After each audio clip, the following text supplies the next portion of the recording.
Hello everyone, welcome back to our channel TechnoStars. So last time I covered in my first video the Azure functions and some basic example of Azure function. Today will be showing you the trigger HTTP trigger functions. So we will talk about Azure function triggers and the bindings. So what are triggers?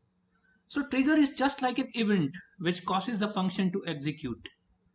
Trigger will decide how the function is invoked, and if you want to connect your Azure function to other services, then we need to configure input and output bounding in the function.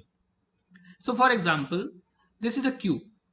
For example, you need to integrate two queues, then your function will receive the queue message content in the function parameter, and then the function after processing will send new message to the second queue. So here the input binding is none and output binding is a queue. So now I will demo the different triggers with bindings implementation by using different scenarios. First trigger we will cover is the HTTP trigger. So let's start with the demo. So I'll show you the HTTP trigger, which will let you trigger the function in response to HTTP request or a webhook. So in this way, our function will act as a serverless API. So now let's understand the HTTP trigger by creating it on Azure portal. Last time around, I showed you that I create one function app demo, and in that function, I created one HTTP trigger. Let me add the another one. Okay. So in this, I'll select the template, HTTP trigger, and then I'll select the authorization level. I'll keep this function this time around. If you remember last time I took it as anonymous. I'll show you as a function this time. Let's create it. Let's wait for it. So it is created. Now let's go to code plus test.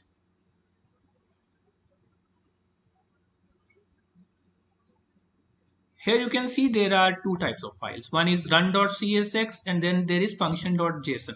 In run.csx, this file basically contains the definition of HTTP trigger function. CSX because it means C# script. Okay. Now let's go to the other one, which is the function.json. This one, if you see, it has a bindings array. So basically it contains the input and output binding configurations of a function. If we are using C# script to create a function, then this file needs to be configured by a user.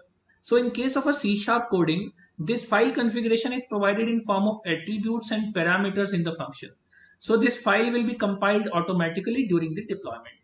Now what I'll do, I'll create a function which will accept the parameter age, and then it will calculate if the person is eligible to take a vaccination or not based on the age input value. If I show you this #r newtonsoft.json, this is how we refer to external assembly. And then we have this HTTP request. If you see this parameter, which is HTTP request, this basically HTTP request object is a payload using which we can have full control on the request object. Also, instead of HTTP request, we can also use custom type. Basically, custom type object property values will be set at runtime from the JSON request body, which is sent by a trigger or a user. Okay. So now what I'll do, I'll start with the code. I'll make few changes in the code. Please make a good note about that. Just keep noticing what all changes I'm making. I'm renaming the name to age because I want to apply some checks on the age. Okay. To check the eligibility of a vaccination. So I've done this. So far so good. Let's do another thing. Sorry for that. There will be some typos.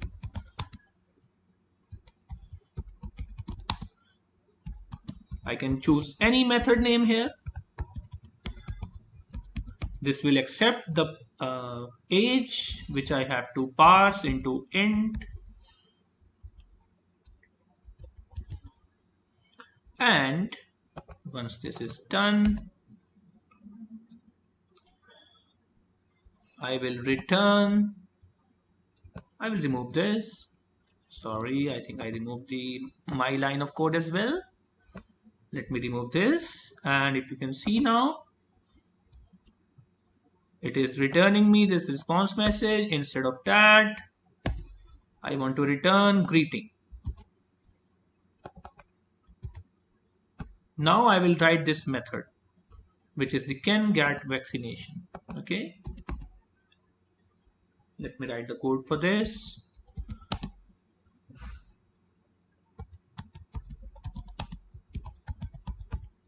This will accept integer parameter as a age. Now if age is less than 18, I will return a message which says you are not eligible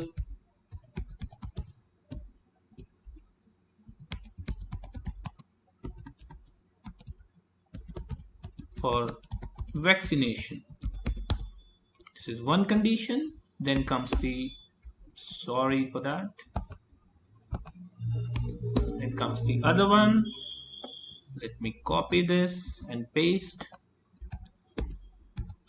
If my age is less than 30, return you are eligible for vaccination in second drive. And if my age is less than 50, then I return you are eligible for vaccination in first drive.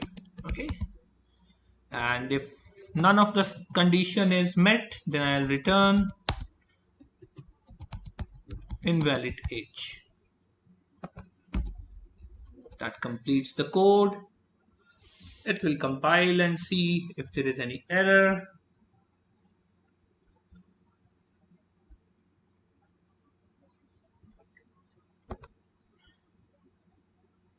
Let me go to, now I'll show you the function.json file. Basically, you can see here, you can see that JSON body is defined and it contains the bindings array, which further contains the two JSON objects. First object is for input binding configuration. As you can see, direction property has value in, and similarly second JSON object for the binding, and you can see the value as out. So the property value of direction is out. Now let's see the input bounding object, this one, the one on top, the input binding one. So for this one, basically, we can see that we have a type property value, which is HTTP trigger, which means our function will respond to HTTP trigger. Now we see the value name, which has got REQ as the value. Now REQ is our payload name, which means that data sent to our function will be mapped to the REQ object. If you remember, I'll just go to the run.csx. You can see this REQ, right? So this REQ is a parameter of function in which we are receiving the data from the query string. Now let's again continue with the function.json other properties. We can see the property methods, this one, get input. It is an array of HTTP methods to which our function will respond. If we remove this array, then our function will respond to all HTTP request types. Okay. Now let's see the property auth level, which is very important. It tells, basically we can select anonymous, wherein no API key is required, or we can select function, which I have selected here, which means that a function specific API key is required. This is the default value if nothing is provided. We can also provide the value as admin. Basically, it means that the master key will be required, which means only one key will be applied to all the functions which are created in a Azure function instance. If you see the output binding, here we can see the type property value is HTTP, which means when the function will execute, it will return the result through the HTTP. Now let's run the function and see the output. For that, I'll just refresh it.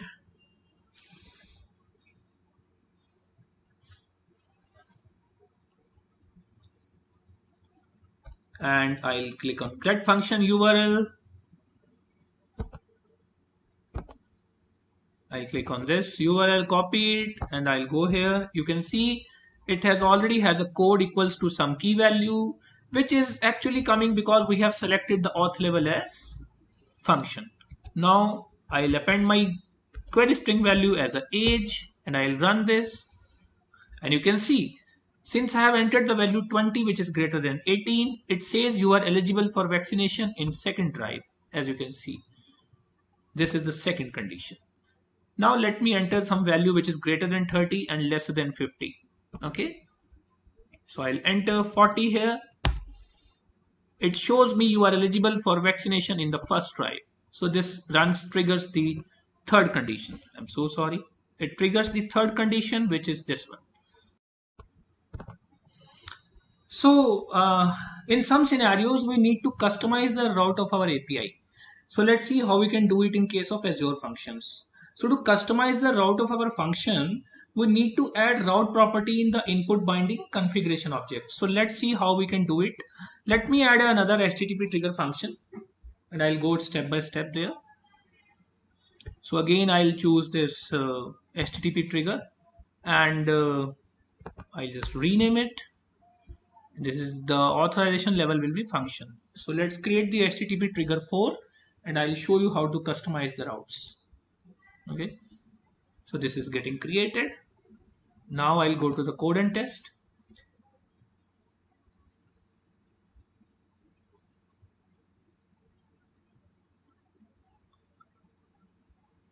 And I'll go to the function.json.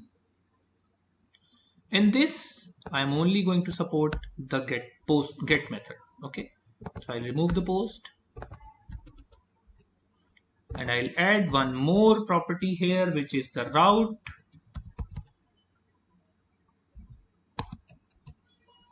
I'll define a route here, vaccine slash. I'll just type in and I'll explain you what exactly I'm doing here.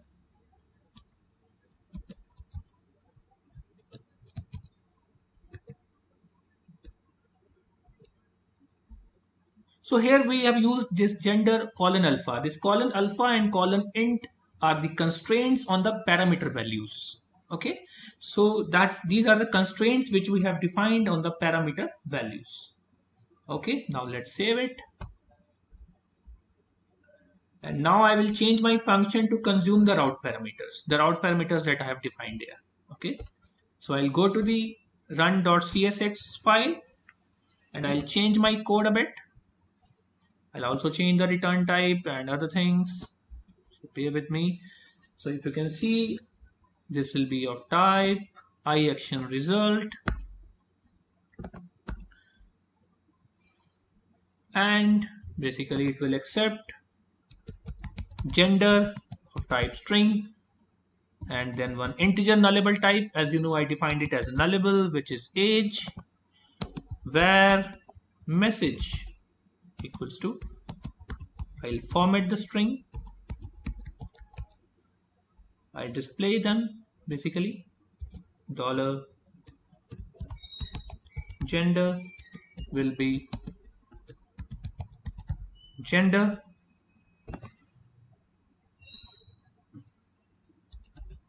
and then we have age, which is age. Okay, so these are the, so basically here we can see that we can see gender and age route parameters values will be mapped directly with the function parameters with the same name. Okay, now I'll just return this. I'll typecast it to action result. So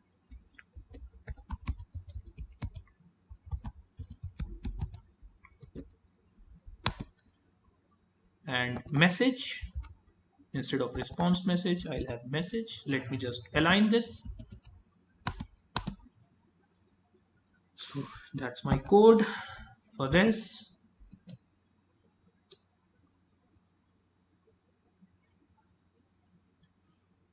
So the return type is action result. Okay, I hope that is clear to you. And let me now just save this and see. Compilation has failed. Syntax error. Somewhere there is a syntax error. Okay, the comma is missing. I'm so sorry for that. So I've compiled it again. This time around it has succeeded. Now just test and run. This is another way of testing a function app. I just wanted to show you another way. This is the input. Basically, I know that uh, this is the output.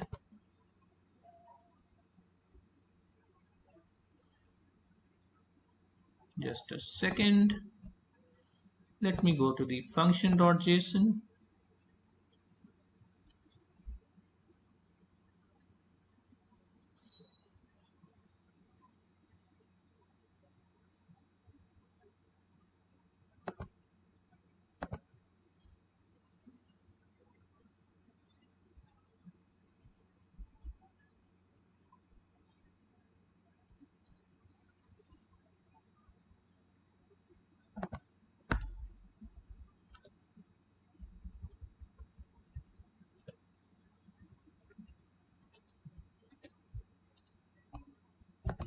Save this. Compilation succeeded. Refresh.